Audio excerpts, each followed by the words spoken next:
Hello everyone, my name is AZZATRU, how are you? And welcome to another Star Wars Battlefront 2 mod showcase video. We are going to improve Battlefront 2's graphics in this video with a Ray Tracing mod. Before we get into the details of this mod, here is some of my personal favourite comparisons to start off with. The first map has to be the Naboo Palace. This is a true showcase of this mod due to the number of lights and shiny surfaces. The Resurgent class Star Destroyer already looks incredible, but this mod makes it even better.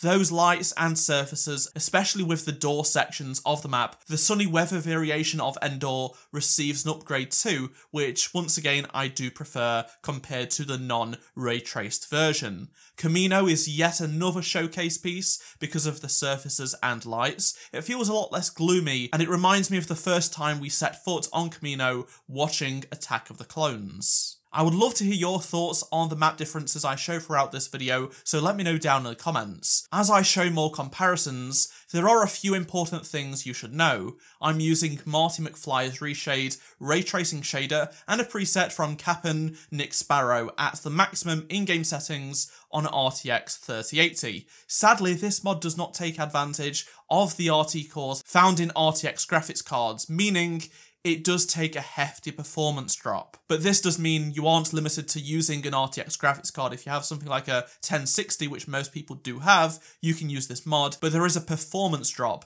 For example, my 3080 without the mod enabled will do 144 to 200 FPS with the maximum in-game settings, but with this mod enabled, we'll drop down to 40 to 60 FPS, sometimes even lower depending what is going on in the scene. Also, some maps, including specific areas of certain maps, do not work very well with this mod. There is a lot of overexposure, and detail is completely blown out. There is also artifacts on things such as hair, so if you're playing as Chewbacca, for example, it really stands out. Despite this, many areas of the game do look better, and that's what you're seeing on screen right now.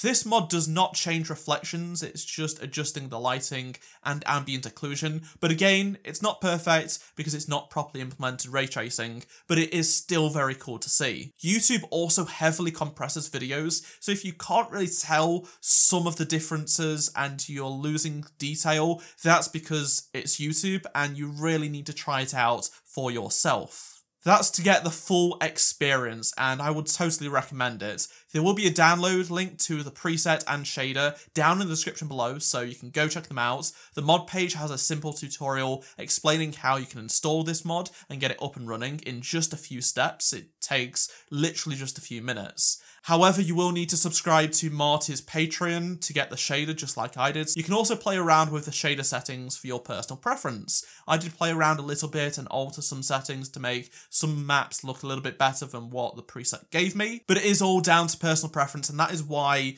PC gaming and these modifications are fantastic, because you have the freedom to change things to how you want them to look like. Which maps from this video looked the best with ray tracing on in your opinion? Let me know down in the comments. If you haven't already, be sure to subscribe and turn notifications on so you don't miss future Star Wars Battlefront 2 videos like this one. Drop a like if you did enjoy this video, and check out any of the two previous videos on screen if you did miss them. Thanks for watching, and I'll see you in my next video. Goodbye.